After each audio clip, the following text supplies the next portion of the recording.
UT दस्तूर का member है, हमारा दोस्त है, लेकिन उसकी मजम्मती बयान भी नहीं चलाया। अगर उस पर कोई अटैक हुआ है, कोई मामला हुआ है, तो मैं समझता हूँ कि यूटी दस्तूर को उसका मजम्मती बयान ही चला देना चाहिए था।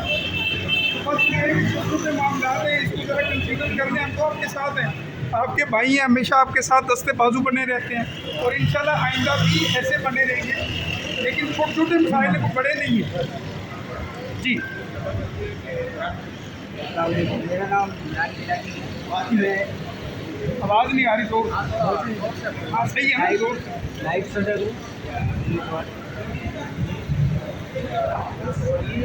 यही मामला हम लोगों से काफ़ी अच्छे से ये काम कर रहे हैं। ऐसी बात